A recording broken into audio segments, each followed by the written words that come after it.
কিছু কিছু সুখে এত খুশি থাকে মিশে।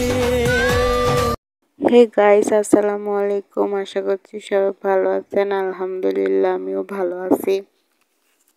আমার ইউটিউব করার একটাই মোটিভ, সেটা হচ্ছে আমার ভালো মেমোরিজ অ্যান্ড খারাপ মেমোরিজগুলো, সে যাই হোক, এগুলো আমার ইউটিউব চ্যানেলে সাজিয়ে রাখবো, আপনাদের সাথে শেয়ার করব।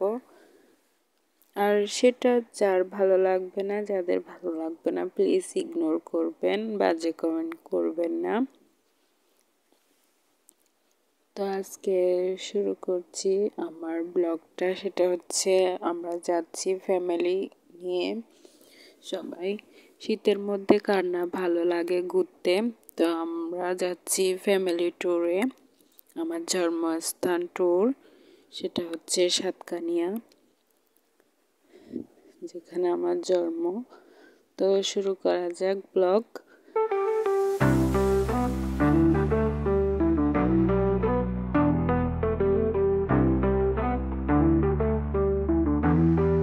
এই তো আমাদের গাড়ি চলে আসছে, আমরা সবাই এখন একে একে উঠে যাব গাড়ির মধ্যে। সবাই উঠে গেলাম। এই তো আমার ভাগ্নি আমার পাশে বসছে, কারণ ওরও আমার ব্লগে আসতে ভালো লাগে। এই তো আমরা গাড়ি চলতে শুরু করলো।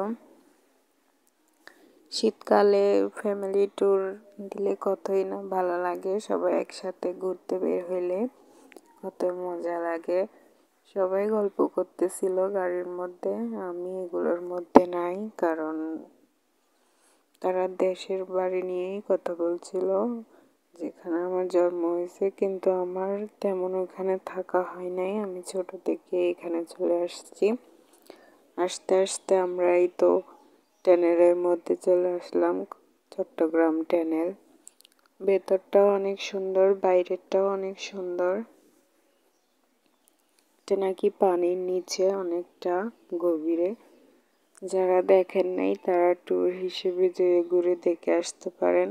অনেকটা সুন্দর করে করছে এটা, টাকাও নাকি অনেক খরচ হয়েছে। খুব সুন্দর একটা প্লেস, যারা যান নাই তারা তো গিয়ে দেখতে পারে, আসতে পারেন। এই তো আমরা এক কাজে দুই কাজ করে ফেললাম।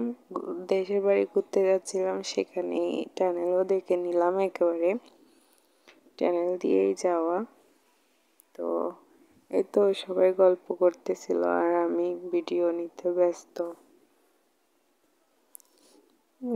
ওরা বড়রা সবাই, ফ্যামিলি সবাই গল্প করতেছিল। আমার তেমন ওদের কথা শোনার কোনো রুচি ছিল না। তো বড়রা কথা বলতেছিল, আমি শুনতেছিলাম আর বাইরে দেখতেছিলাম।